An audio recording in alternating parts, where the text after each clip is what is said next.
Gostaria de saudar na pessoa do Padre Paulo, pároco da Catedral, os padres aqui presentes, na pessoa do diácono Rodrigo, que foi ordenado na semana passada. Saúdo também os demais diáconos, as religiosas aqui presentes, as autoridades presentes e representadas. Vejo aqui a Lourdes representando a prefeitura, o pastor Jorge.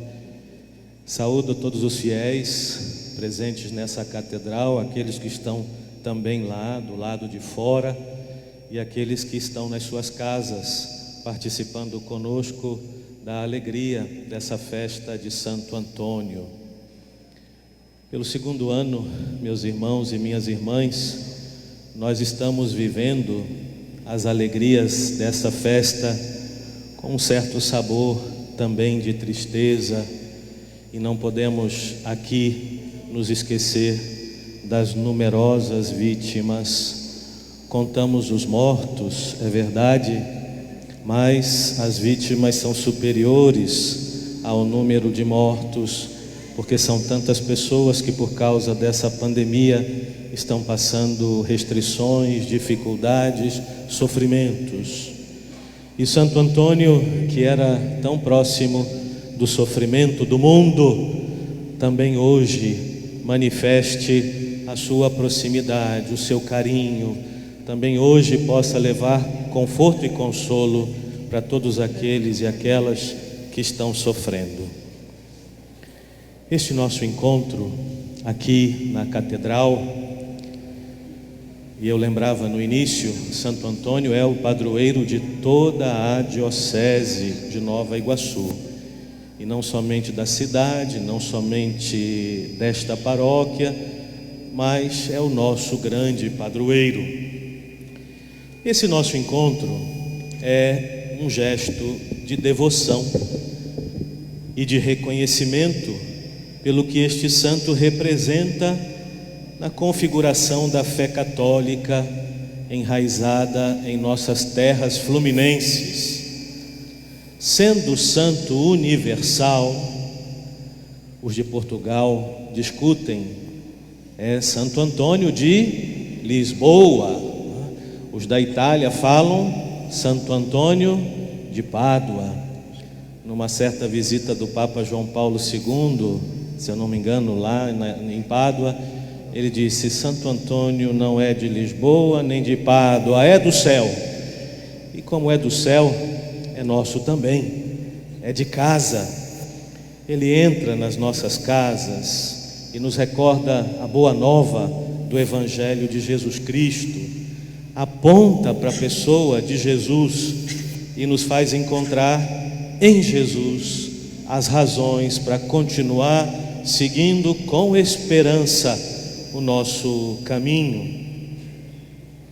Assim, Santo Antônio inspirou os que no passado depositaram confiança na sua intercessão, assim também hoje nos inspira diante da situação tão difícil que estamos vivendo. Em tempos normais, meus irmãos e minhas irmãs, a festa do padroeiro tem sempre duas vertentes, a religiosa e a popular, e serve para promover encontros das diversas realidades da cidade, a igreja, as famílias, a cultura local, o poder público que sempre apoia também a nossa festa. Trata-se de uma manifestação popular da nossa cidade de Nova Iguaçu, que fala muito dos nossos anseios, de espaços abertos a uma convivência mais fraterna, na alegria das nossas crenças e das nossas devoções. Hoje pela manhã eu via no Instagram que alguém lembrava que essa festa ela é celebrada aqui em Nova Iguaçu desde 1863. É uma festa de longa tradição na nossa cidade, está na alma da nossa cidade. Mas nos tempos atuais, que são tempos de pandemia, nós somos chamados a valorizar o sentido dessa festa, a partir da oração e a partir do testemunho de Santo Antônio. Este ano, a motivação da nossa festa é amar a Deus e cuidar da vida. Duas realidades que estão profundamente conectadas entre si: fé e vida. O grande Santo Irineu de Lyon, lá no século II, um dos nossos pais no cristianismo, dizia que a glória de Deus é o homem vivo, lembrando que Deus é amigo da humanidade, está do nosso lado e deseja conduzir esta humanidade pelos caminhos da história até a vida plena, até a vida eterna. Por isso eu queria lembrar, no sentido da festa, o testemunho e o exemplo de Santo Antônio, que demonstram para todas as gerações esse casamento indispensável entre a fé e a vida. Antônio foi um homem marcado pelo amor à palavra de Deus, pelo amor ao estudo da teologia, a tal ponto que aquele famoso historiador franciscano, Tomás de Celano, comentando a participação de Santo Antônio num capítulo da Ordem, e ele ainda era vivo quando esse historiador falou sobre isso, disse que Deus lhe tinha dado a inteligência das Sagradas Escrituras e o dom de pregar Cristo ao mundo inteiro, com palavras mais doces do que o mel. Que belo testemunho da figura de Santo Antônio. E a igreja, na sua sabedoria, quis venerar o nosso santo com um título muito sugestivo. Santo Antônio tem o título de doutor evangélico. Por quê? Pela sua coerência entre o que ele pregava e o que ele vivia. Sua vida era uma palavra viva do Evangelho, por isso arrastava multidões e por isso também não faltavam sinais na sua vida e na sua pregação, aqueles mesmos sinais que Jesus prometeu para os seus discípulos que pregariam o Evangelho: expulsarão demônios, curarão as enfermidades, as doenças, falarão novas línguas. Em um tempo como o nosso, marcado por doenças, não só a do coronavírus, mas tantas outras, físicas, espirituais, mentais, marcado por tantas doenças morais também, e intolerâncias, em um tempo assim, não podem faltar os sinais que mostram Deus presente nesse nosso tempo, atuante também, cuidando da vida de cada pessoa. Nós cristãos temos que permitir que Deus, através de nós, como fez com Santo Antônio, mostre os sinais de que Ele está presente no mundo, que Ele não abandonou os homens e as mulheres nos seus sofrimentos. Por isso, como igreja, nós marcamos presença, a modo de Santo Antônio, em meio dos pobres e também dos sofredores. Num dos seus preciosos, famosos sermões, Santo Antônio dizia: fala para nós, quem está cheio do Espírito Santo fala diversas línguas. E ele explica o que significa isso.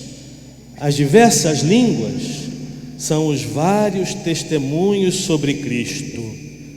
Assim, meu irmão e minha irmã, cada um de nós é uma língua diversa, porque todos os dias, onde a gente vive, onde a gente trabalha, a gente comunica aquilo que a gente crê, aquilo que está dando sentido à nossa vida. Então, as várias línguas são os vários testemunhos dos cristãos. E as pessoas, quando veem os nossos testemunhos, elas têm a possibilidade então de se abrir a Deus.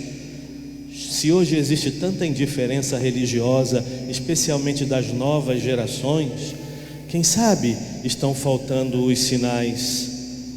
E aí Santo Antônio concluía dizendo: é desse modo que falamos aos outros de caridade, de humildade, de espírito de pobreza, de paciência, de obediência, quando mostramos que isso está presente em nós mesmos. A pregação eficaz tem a sua eloquência quando falam as obras. Santo Antônio insiste muito nisso, porque foi um homem de obras concretas. O Evangelho, meus irmãos e minhas irmãs, não pode ser uma letra morta dentro de nós, mas é Evangelho da vida, e por onde é pregado o Evangelho, deixa sinais de cuidado da vida humana, na família, na participação da igreja, na sociedade, no mundo do trabalho, na caridade paciente, né, como da nossa irmã Valéria aqui. Se lançamos um olhar sobre o nosso tempo, vemos esta coerência entre aquilo que nós cremos e aquilo que vivemos. Santo Antônio começou por viver e a seguir pregou para iluminar as consciências com a palavra do Evangelho, que é a referência também que possibilita uma vida nova, uma humanidade nova. Apesar de ter vivido apenas, eu gosto sempre de lembrar esse detalhe, né? Porque quando a gente fala das obras e dos feitos de Santo Antônio, parece que ele viveu 100 anos. Não, viveu apenas 36 anos. Apesar de ter vivido apenas 36 anos e ser de outra época, ele mostra que é sempre atual essa palavra exigente do Evangelho. A pregação de Antônio provocava a conversão das pessoas. Iam até ele atrás de milagres. E o que encontravam? Encontravam a possibilidade de viver uma vida melhor, uma vida diferente, uma vida nova. Nós também gostamos de implorar a intercessão de Santo Antônio para tudo. É verdade. Por exemplo, cantamos no seu responso, eu falava ali ao coral que precisa aprender a cantar o responso: se milagres desejais contra os males e o demônio, recorrei a Santo Antônio e não falharei jamais. E aqui no Brasil, já o Padre Vieira, lá no ano de 1656, num tom um pouco de ironia também, dizia assim: se vos adoece o filho, Santo Antônio; se mandais a encomenda, Santo Antônio; se aguardais a sentença, Santo Antônio; se perdeis a menor miudeza da vossa casa, Santo Antônio; e talvez se quereis os bens dos outros, Santo Antônio, né? Pois é bom que recorramos a Santo Antônio, mas eu queria, irmãos e irmãs, exortá-los também a procurar viver o seu exemplo de homem de fé, de homem de caridade, refletindo bem aquilo que a palavra de Deus hoje nos dizia: consolo. Santo Antônio é consolo, sabedoria. São Paulo nos lembrava isso: sabedoria, presença de paz, que é aquilo que Jesus indica para os seguidores e servidores do Evangelho. Onde vocês chegarem, digam primeiro: a paz esteja nesta casa. E assim como Santo Antônio, nós queremos e devemos ser, nesse nosso tempo tão desafiador, um sinal de muitas bênçãos. Que o Senhor possa nos dar esse entusiasmo. E concluo lembrando aquilo que um dos tantos que escreveram sobre a vida de Santo Antônio dizia sobre como ele concluiu a sua vida. Morreu de exaustão por excesso de trabalho e por escassez de alimento e de repouso. Se esquecia de comer, deixava de dormir, para não faltar o pão da palavra ao seu coração, o pão da palavra às pessoas e também o pão da mesa, que nessa missa no final vamos abençoar como sinal da nossa devoção e da nossa confiança em Santo Antônio. E confiamos a Ele todos os desejos, projetos, sonhos da nossa vida, todos os desafios da nossa diocese, por intercessão de Maria. Como Ele também, queremos guardar esse segredo na nossa vida. Ele dizia: Maria é a estrela do mar, que os navegantes, quando estão perdidos, procuram e encontram. E diz: se vocês não tiverem essa estrela presente, o barquinho da vida de vocês pode ser destroçado pelas borrascas desse mundo. Mas olhem para ela, chamem a ela, peçam a intercessão dela, e ela nos fará bênção para todos, como fez com Santo Antônio. Amém.